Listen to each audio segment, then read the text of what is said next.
finally creating a freaking Diablo MMO? Is everyone desperately itching for Lost Ark? And why the hell is there a Japanese pop star dancing in the background while I'm telling you about all of this? We're sorry, but we don't have all the answers for you right now, but maybe just on the J-pop star girl thing, since we know that's Vita from Master X Master, in case you want to Google it. So no, Diablo MMO and Lost Ark is probably a couple years away, but if you want some valid alternatives while you wait for that to happen, then you've come to the right place. Here are 10 Diablo-like games that are the best available right now or in a few months. So let's get into it. Let's begin with the top 10 free online action RPG Diablo-like games of 2016 and 2017.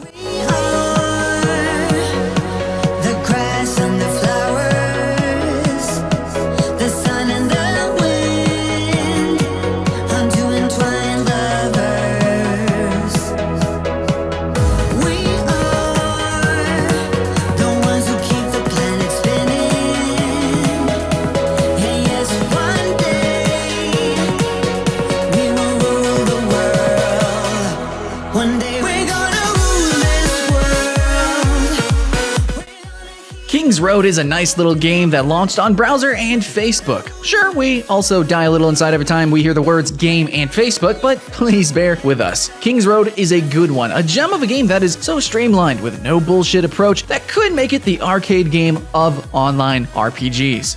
It looks pretty decent. There's a great feeling to the character control and combat, and you can play co-op with 2 buddies or PvP with 3 more players. It's really too bad that there are only 3 classes, so while you can get a tremendous amount of loot to customize your character, more choices would always be welcome.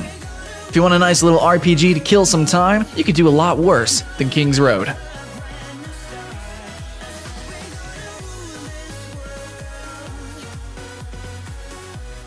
Drakensang Online isn't a spring chicken anymore. In fact, the game was one of the first proper Diablo-like MMOs and launched in 2011 as a browser game, so you'll be excused if you find it somewhat dated nowadays. While it was well received, it also endured plenty of criticism about pay-to-win concerns, something that was smoothed over in 2015, when the Rise of Balar expansion, released in the Crystals of Truth, were removed from the game. It could, and should, have more than 4 heroes after all these years, but combat still manages to offer some solid fun, and there's a nice amount of content to dive into.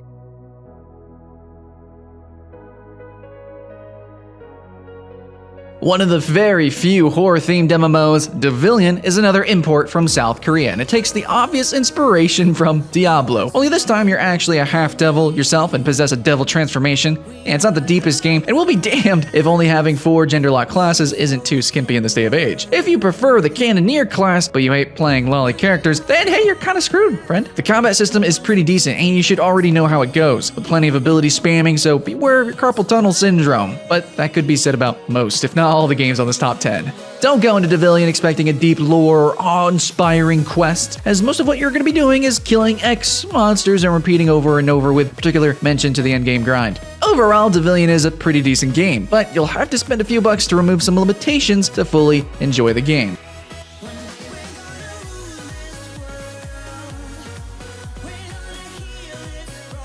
Here's one game that hasn't aged a bit, obviously, we might add, because it already looked old as heck when it launched a few years ago. Now, more seriously though, Realm of the Bad God, it does go for this retro 8-bit style thing that makes it kind of difficult to properly place if you don't know exactly when it was released. And that's one of the major achievements here, guys. A few years after release, this hard-as-nails, bullet-hell MMORPG remains utterly simple, but has enough classes to keep you coming back for more, trying the rest and seeing which suits your playstyle. It also seems that the pay-to-win that plagued it a while ago is no more, with a friendlier business model that lets you win stuff just by playing. Oh, and permadeath, did we mention it? Yeah, there's permadeath, and you'll certainly die so many times in this game that you'll just wonder why you keep trying one more time. Yeah, the answer is because Realm of the Bad God is addictive as hell.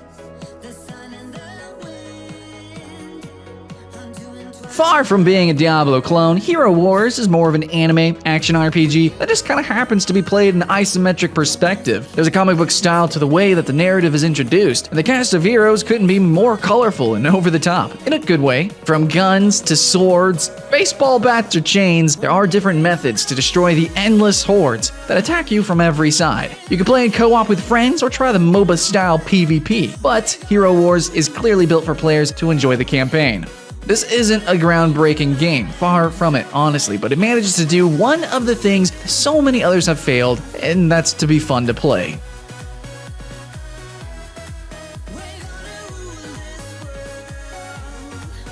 Don't let the cute anime visuals fool you guys. Tree of Savior is a somewhat crude, bug-ridden MMO that will quickly remind you of your old school RPGs for more reasons than one. That's just not the fact that it's a spiritual sequel to Ragnarok Online though. It's due in part to the lack of optimization, bugs, and exploits, level design that could be better, and bosses that look good but have the AI of a bowling ball. But hey, old school does mean all of that, we could say. It's about peeling through the layers and discovering a really good and challenging game with dozens of classes. Truly stunning art style and plenty of replayability if you are in it for the long grind. Yeah, pun intended. If you get a few friends to go along the ride, you'll barely notice some of the major flaws and make the experience a lot more fun. Maybe in a couple years, Tree of Savior will become the game that it should have been from the start, but for now, it's already a very interesting, if flawed, experience.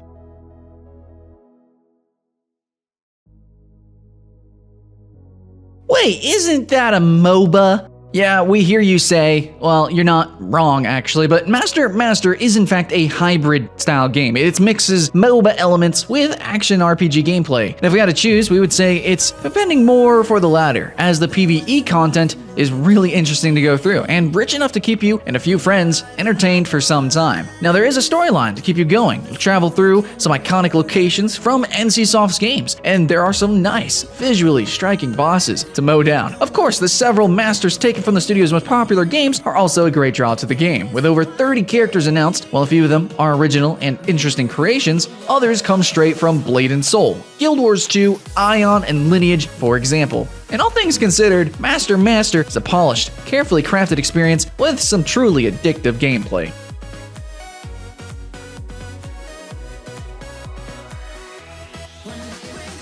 The Mu franchise never hid its inspiration from the Diablo series, but Mu Legend is a major step in the direction of the action-based gameplay made popular by Blizzard. Despite the comparisons, there's a lot to recommend about this new hack and slash. This is a really simple game to get into. You'll be instantly at home with the point-and-click controls, and during the first Korean closed beta, there was no sign of Mu Legend being a grindy, boring game. In fact, you swiftly progress and discover new environments and enemies, and that's a big plus, so you don't get tired of doing the same quests in the same place. You can, of course, ramp up the difficulty for a proper challenge. Pets, mounts, and wings are all part of the deal, as well as crafting and PvP. For example, with a 10 versus 10 arena. Yeah. While overly familiar to be groundbreaking, Mu Legend is a very good game that fans of the genre should delve into as soon as they can.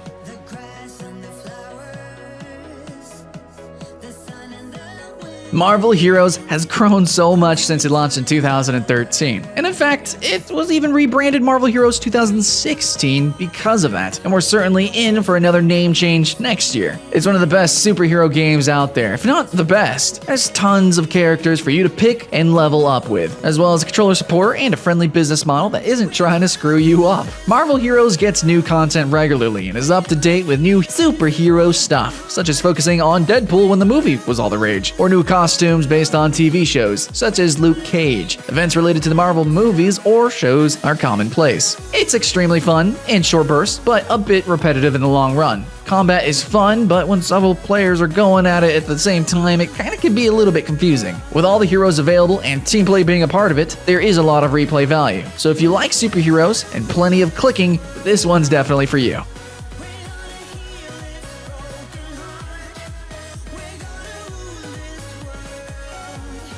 Oh, Path of Exile, how many players have you baffled with your freaking what the hell skill tree? Who should we start our first skill points? It's insane. It's also a little bit fantastic, as this offers so many different customization options that you really just have to try out the game over and over with another class or just going through other paths to see how it affects your character. Don't feel discouraged, guys, at the beginning. Fight the learning curve and the apparently slow gameplay, and you'll quickly dive into the game, discovering an extremely rewarding and mature gameplay, thousands of hours of content, and deep game systems. Support is great. New content is free and of significant size, and Path of Exile has one of the best uses of free-to-play business models ever. It's certainly the online RPG that is the fairest and the most generous to players. But don't just take our word for it. You can easily find on Steam players with over 5,000 hours of gameplay, some of them with over 10,000 hours. That's 416 days, guys. Over a year of non-stop Path of Exile gameplay with $0. But don't you dare not support the developers with the occasional cosmetic purchase. If this doesn't impress you, we don't know what will.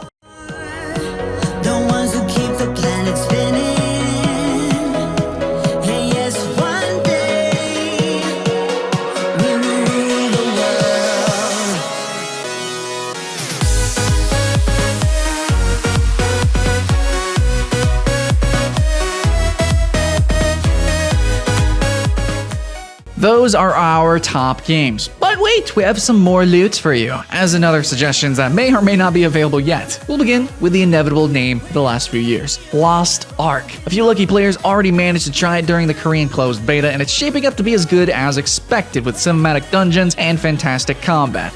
Now, the next game in the Lineage series is also coming, and it will certainly be Lost Ark's main rival, although we're not entirely sure if it will be free to play. Lineage Eternal brings randomized dungeons and mouse gestures to activate skills. And if you're looking for something a little less gloomy maybe and more cheerful, then the following 3 games are probably for you. 7th Dark Online, previously known as La Place, is the new game from the ex-legend makers of Aura Kingdom and Twin Saga. And this time, the Taiwanese studio chose an isometric perspective and hack-and-slash gameplay for its new anime game. RPL is a nice action RPG that is occasionally so colorful that it may actually hurt your eyeballs. Okay, maybe we're exaggerating, of course, and a nice touch in this game is that your character can actually summon the abilities of specific animals. And we'll round up our suggestions with Maple Story 2, a game that we've already covered in some detail, so we won't go through it again. It's just a shame that no Western release is announced for the last 3 games, guys. As usual though, any other games you can think of, let us know in the comments. And enjoy all the clicking and looting, friends.